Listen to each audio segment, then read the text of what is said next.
It has been a great honor and a privilege to welcome the Honorable John F. Kerry, Secretary of State of the United States of America, to the historic Republic building, which has been the home of the Foreign Ministry of Sri Lanka since independence. In fact, Secretary Kerry's visit is a momentous occasion for Sri Lanka, as it is the first official visit by a US Secretary of State in nearly half a century, 43 years to be precise. And I believe that this important visit signifies the return of our little island nation to the center stage of international affairs. This morning, we continued a dialogue that began in Washington in February, where I visited within 1 month of my appointment as Foreign Minister. In fact, during the talks held a little while ago, we agreed to build on a multifaceted bilateral relationship and to forge stronger links between our peoples. And we also agreed to formalize our relationship through a partnership dialogue that will enable us to continue this engagement on a regular basis. Relations between our two countries have existed since the adoption of the US Constitution, at which time records show that sailors from New England were anchored in the Gold Harbor. American missionaries, including Sir Henry Olcott, who jointly designed the Buddhist flag, which you will see everywhere today and tomorrow, played a vital role in founding and nurturing some of our best schools, both in the north and the south of Sri Lanka. Secretary Kerry's visit to Sri Lanka also comes at a very propitious moment. On one hand, Buddhists in every part of the country, and all over the world in fact, will be celebrating Lord Buddha's philosophy of tolerance and non-violence tomorrow by lighting beautiful paper lanterns in their homes and on the streets. And on the other hand, it also comes at a time when Sri Lanka is celebrating the passage of the 19th Amendment to our Constitution last Tuesday, which only one member of Parliament opposed. This, in fact, was the apex of the 100-day program which introduced far-reaching constitutional and democratic reforms. Today, Sri Lanka is well on its way to becoming a fully-fledged parliamentary democracy, laying the foundation for a new Sri Lanka built on the pillars of democracy and ethnic harmony. This will allow us to reap the fruits of increased economic growth and prosperity, which have been eluding us for nearly 2 decades because of the ethnic conflict.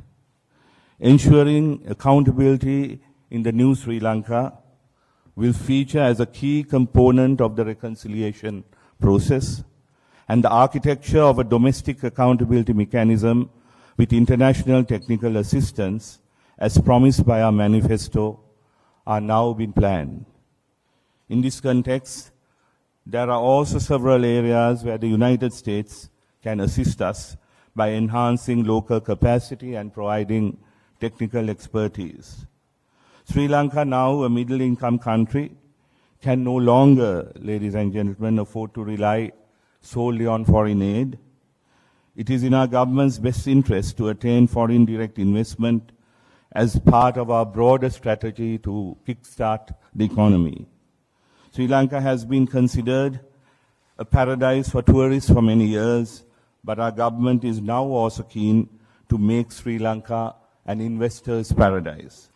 In order to do so, we are in the process of cultivating a rule-based investment climate, and I hope that American investors will take advantage of the many new economic opportunities now opening up in Sri Lanka. Later today, Secretary Kerry will call on President Sirisena and have discussions with Prime Minister Ranil Wickremesinghe. And I believe that these discussions will provide an opportunity for both sides to understand their respective priorities, and that the discussions will also heighten our existing close and friendly relations. I'd also like to take this opportunity to thank Assistant Secretary Nisha Biswal for her unrelenting belief in Sri Lanka and its potential, and for the support and encouragement we have received from her over the last few months. I hope there will be many more high-level visits to come, and today is just the beginning of a very, very special friendship between Sri Lanka and the United States of America. I wish you, Secretary Kerry, and your delegation a pleasant stay here in Sri Lanka, and hope that you will visit us again soon, and that you may have the extra time to go around our beautiful island and see for yourself its natural beauties. Thank you very much indeed. Thank you. Well, thank you very much, Mr. Foreign Minister. Is this working, this one? It is. Can you hear me all right?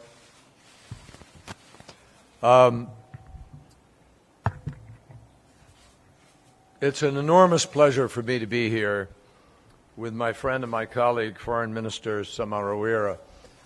And I want to thank him for an extraordinarily generous welcome here today. Is this not working? It is. Is it working? Not working back there. But it's working here. You want to flip? Oh, is that okay? All right. Let me just say, we'll plow through it. I think my voice is loud enough that you'll be able to hear me, and we'll go through. I want to thank the Foreign Minister for an extraordinarily generous welcome. We good? Thanks. Mangala has given me a really generous and very personal welcome here today. And it is an historic moment, one that I'm very proud and pleased to be able to share with him. And I'm grateful for his friendship and for the invitation which he offered me when he came to Washington to come here today in order to renew the relationship between the United States of America and Sri Lanka. This is a paradise, a very beautiful island nation. It has enormous assets, wonderful, extraordinary people, and great, great promise for the future. And I pledged to him and to his delegation here today that the United States wants to work with Sri Lankans and help in any way we can to shape the future that the people of Sri Lanka want.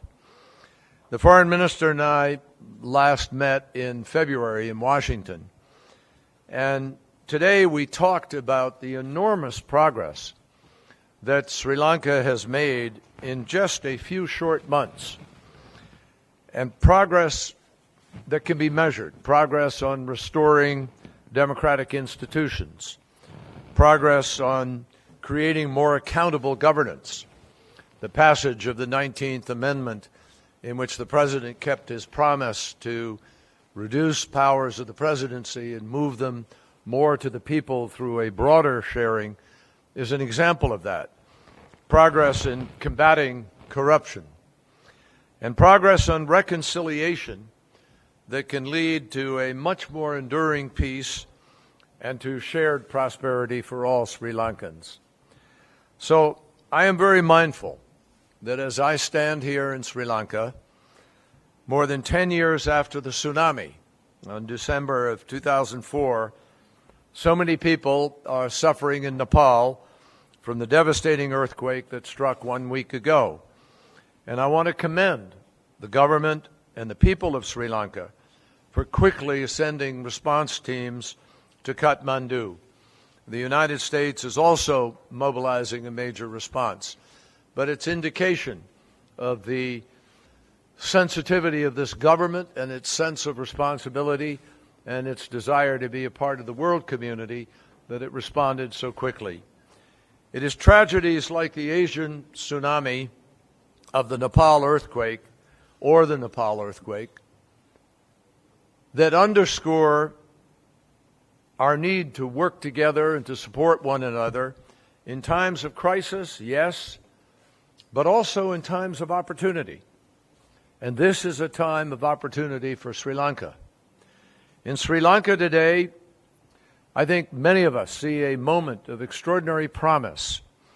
The foreign minister recently gave a rousing speech to Parliament, and I was particularly inspired by his statement that the true safeguarding of sovereignty can be achieved only by fulfilling our obligations to our people and by preserving and upholding the multi-ethnic, multilingual, multi-religious nature of our society. He emphasized as well the importance of working closely together with other countries and with international organizations. Already we have seen those words actually backed up by actions. That's what makes this government important, and it's what makes this government different. Sri Lanka is now playing a role on everything from maritime security and trade to cyber issues and climate change.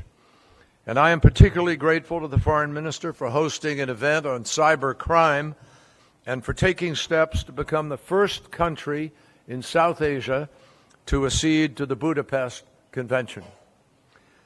But I know that you also have a tremendous amount of work to do here at home. You are working on creating an enduring peace, and you're working on providing prosperity for all of your people. Many challenges and difficult decisions obviously still lie ahead, and we talked about many of them this morning. But one thing that struck me was the readiness of this government to open its doors and to open its minds to different ideas and to new and more effective and efficient ways of doing things. One thing about this Sri Lankan government seems very clear.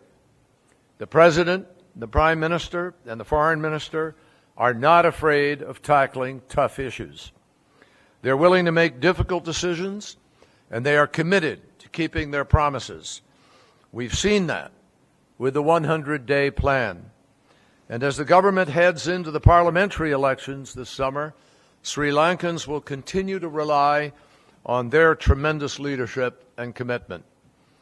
So I am here today because I want to say to the people of Sri Lanka that in this journey to restore your democracy, the American people will stand with you. We intend to broaden and to deepen our partnership with you. And to that end, the Foreign Minister and I agreed to establish an annual partnership dialogue between our two governments. I've also asked teams from across our government to mobilize quickly in order to provide technical assistance as the government of Sri Lanka embraces these important reforms. And we will soon have members of that team from the Treasury Department and from the Commerce Department come here in order to work with the government on the economic measures that could be taken to provide for greater investment and greater growth. And as you know, President Obama recently nominated one of our most talented Foreign Service officers, Atul Kishap, to be our ambassador to Sri Lanka. So Mangala, thank you again for a very generous welcome. These are very important days here in Sri Lanka. And all of us need to rely on each other, and we need to work together cooperatively. That's exactly how we are going to forge a stronger friendship, and that's also how we're going to forge a stronger partnership and an even better future for both of our countries. What strikes me about Sri Lanka and the United States, and it got lost in the last years, is that the truth is we want the same thing for our people. We actually share the same values.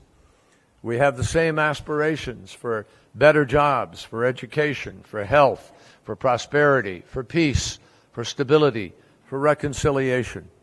Those are the things that bring us together. That's what brings me here today, and I'm very proud to be here to help renew the partnership and the friendship between the people of the United States and the people of Sri Lanka. Thank you, my friend.